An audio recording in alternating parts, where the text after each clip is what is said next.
तुमचे शाळा आणि कॉलेजमधले आम्हाला मजेशीर किस्से सांगू शकाल तर फार बरं होईल. मी मुंबईला शिकले. मुंबईला सेंट कोलंबा नावाची एक शाळा आहे.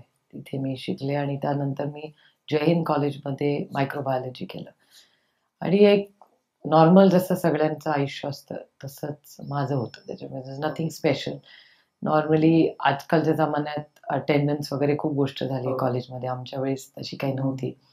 60-70% अटेंडन्स असला तर पास म्हणजे परीक्षेला बसायची परवानगी असायची. एवढं स्ट्रिक्ट नव्हतं जेवढं आज आहे ते. आणि शाळेमध्ये एक नॉर्मल आणि त्या काळामध्ये इतका कॉम्पिटिटिव्ह एजही नव्हता. 80% मार्क मिळाले तरी सगळे पालकही खुश असायचे आणि शाळाही खुश म्हणजे असायची. तुम्हाला कधी ओरडा वगैरे बसला नाहीये वगैरे असं? नाही, ओरडा बसायचा पण आजकालची जी कॉम्पिटिशन आहे तेवढी त्या काळात कॉम्पिटिशन. मॅडम, तुम्ही म्हटलं की तुमचं शिक्षण मायक्रोबायोलॉजी मध्ये झालंय. सो त्या दृष्टीने तुमचा तो इंटरेस्ट कसा काय डेव्हलप झाला? ऍक्च्युली मला डॉक्टर व्हायचं होतं. पण जेव्हा डॉक्टर व्हायची वेळ आली 12वीची परीक्षा झाल्यावर, तेव्हा लक्षात आलं की रक्ताची भीती मला अजूनही वाटते. त्याच्यामुळे जर रक्ताचीच भीती वाढली तर डॉक्टर कसं होणार. मग नेक्स्ट बेस्ट चॉईस वॉज, कारण का मला सायन्स बेसिस लाईन घ्यायची होती आणि त्या काळात मायक्रोबायोलॉजी एवढं ॲडव्हान्स नव्हतं जेवढं आज आहे. आणि it is almost like a जुगाड.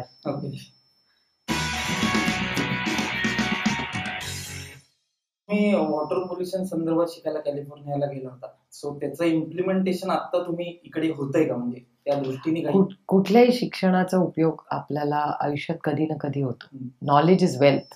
त्याला कसं प्रोसेस करून अप्लाय करायचं, चॉईस इज युअर्स. त्याच्यामुळे वॉटर पोल्युशनमध्ये मी तेव्हा बर्कली युनिव्हर्सिटीला एक प्रोजेक्ट केला. त्याचा उपयोग आज होतो, म्हणजे नॉलेज इज वेल्थ म्हणलं. म्हणजे लिटरल ट्रान्सलेशन होतं का तर नाही, पण अर्थातच तो अभ्यास, त्याच्याबरोबर त्याचं बॅकग्राऊंड, त्याचं झालेलं एक्सपोजर, त्याच्यात झालेल्या ओळखी, त्याच्यात असलेली टेक्नॉलॉजी, त्याचा उपयोग आज नक्कीच होतो. आणि आज तुम्ही बघाल तर आज या देशामधला किंवा जगामधला सगळ्यात गंभीर आणि चॅलेंजिंग प्रश्न असेल तर तो पाणी आहे आणि त्याच्याबरोबर पाण्यात होणारं पोल्युशन आहे. बरोबर.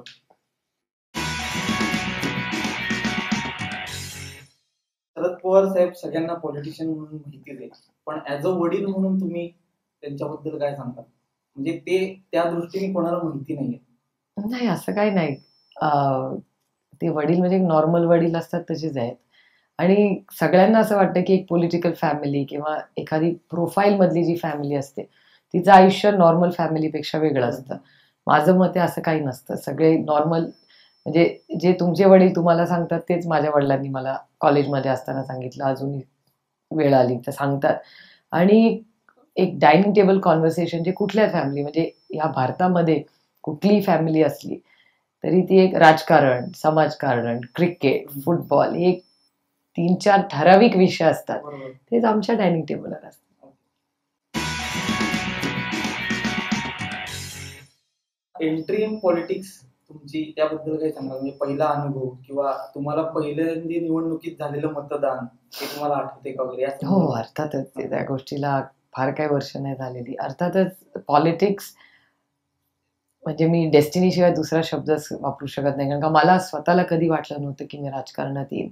पण मला राजकारणाचा जो आज एक्सपोजर आहे ते माझ्या समाजकारणाचा बेस आहे आणि अजूनही समाजकारणाच्या बेसिसवरच मी राजकारण करते. आणि आमच्या पक्षात आदरणीय पवार साहेब नेहमीच सांगतात की 80% समाजकारण करा आणि 20% राजकारण करा. मी कदाचित 90-10 करत असेल. आणि मला असं वाटतं राजकारणाचा उपयोग किंवा जी संधी तुम्हाला मिळते तो ज्या लोकांचा लोकप्रतिनिधी म्हणून तुम्ही काम करता त्यांचा आवाज म्हणून करायचा असतं. मग तो इश्यू बेस्ड काही असू शकतो किंवा तुम्हाला ज्या विषयाबद्दल जास्त आस्था वाटते, प्रेम वाटतं किंवा तो तुम्हाला महत्त्वाचा वाटतो त्या विषयाच्या मांडणी करणं किंवा त्या पॉलिसीमध्ये काम करणं किंवा लेजिस्लेशन. मला स्वतःला पार्लमेंटमध्ये काम करायला प्रचंड आवडतं, कारण का तिथे लेजिस्लेशन्स होतात आणि ज्याच्यातून लेजिस्लेशन्स होऊन ह्या देशातल्या लोकांना जी पॉलिसी एक्सपेक्टेड असते त्याच्यावर चर्चा करायची संधी किंवा बाकीच्या राज्यांमध्ये काय चाललंय हा करण्याचा अभ्यास. आणि संपूर्ण देशातले लोक मला तिथे भेटतात. त्यांच्या इथले रीत असेल किंवा एखाद्या राज्यात चांगलं काम होत असेल त्याचा अनुभव, त्याचा अभ्यास करण्याची संधी मला पार्लमेंटमध्ये मिळते. तुम्ही राजकारणी आहात म्हणल्यावर तुम्हाला फ्रेंड सर्कल तुमचा खूप मोठा असतो, तर तुमचे वेगळ्या पार्टीज मधले काही खास फ्रेंड्स आहेत का, किंवा एक तर माझं फ्रेंड सर्कल नॉर्मलीच मोठं आहे, त्याला हो. राजकारणी असल्याचा काही संबंध नाही. हं. मी एक सोशल पर्सनच आहे, त्याच्यामुळे मला मित्र आणि मैत्रिणी हे लहानपणापासून खूपच गोतावळा आहे माझा, त्याचा आणि राजकारणाचा काही संबंध नाही.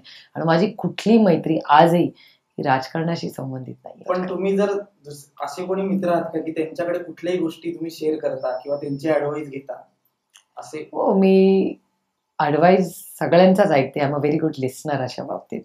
आणि मला फीडबॅक हा प्रचंड आवडतो. त्याच्यामुळे फीडबॅक हा घेतलाच पाहिजे आणि ज्या फील्डमध्ये मी आहे, बरोबर. त्याच्यात अर्थातच कान, डोळे हे हो. ते जास्ती उघडे असले पाहिजेत. बरोबर.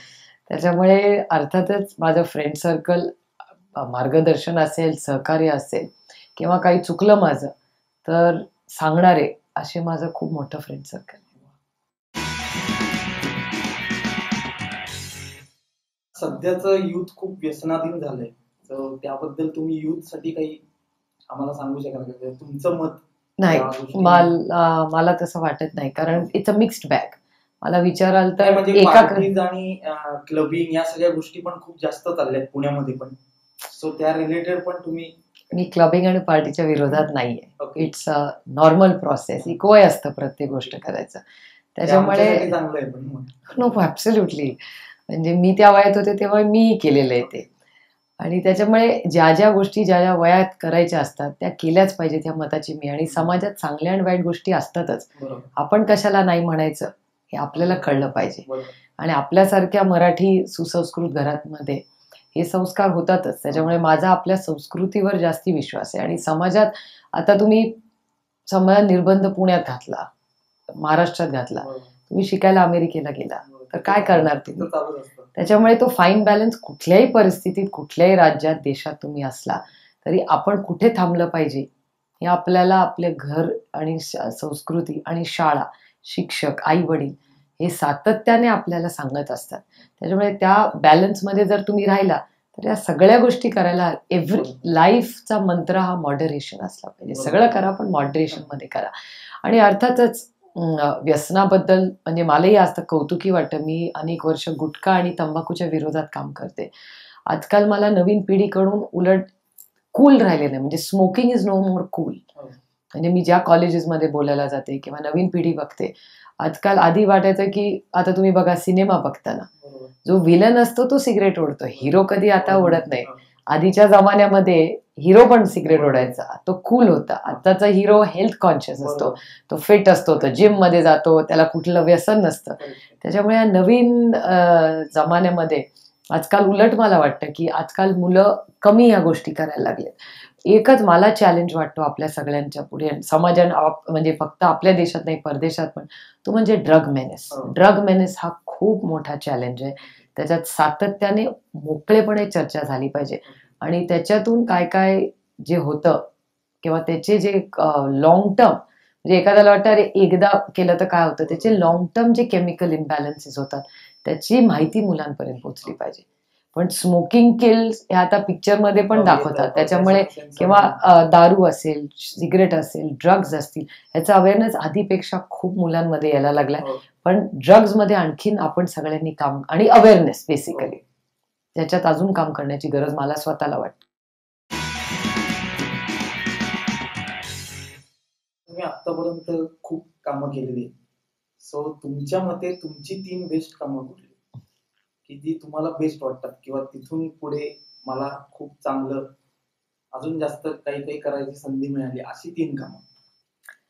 मला मनापासून 3 आवडणारी कामं जी मला आवडतात ती म्हणजे खासदार म्हणून पार्लमेंटमध्ये काम करायची संधी किंवा माझ्या मतदारसंघात जेव्हा मी फिरते तेव्हा जो लोकांचा कॉन्टॅक्ट असतो किंवा एखादा आपण निर्णय घेतलेला असतो त्याचा इम्पॅक्ट जेव्हा आपण डोळ्यांनी बघतो, that is a huge sense of satisfaction. त्याच्यामुळे तो एक जॉब सॅटिस्फॅक्शन मला प्रचंड मिळतो. लोक खूप भेटतात, ओळखी होतात, शिकायला खूप सातत्याने मिळतं.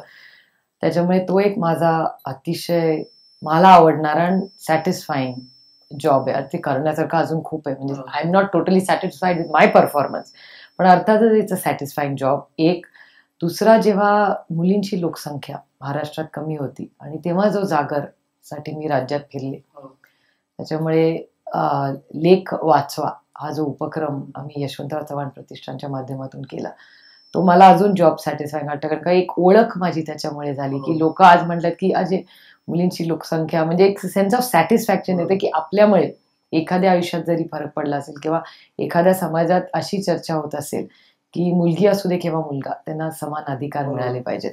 मला वाटतं तो मला स्वतःला अतिशय सॅटिस्फाईंग जॉब आहे. आणि मी ज्या शाळा चालवते, मी 2 आदिवासी मुलांच्या शाळा चालवतो, तिथे जाऊन आणि हे सगळे फर्स्ट जनरेशन लर्नर्स आहेत.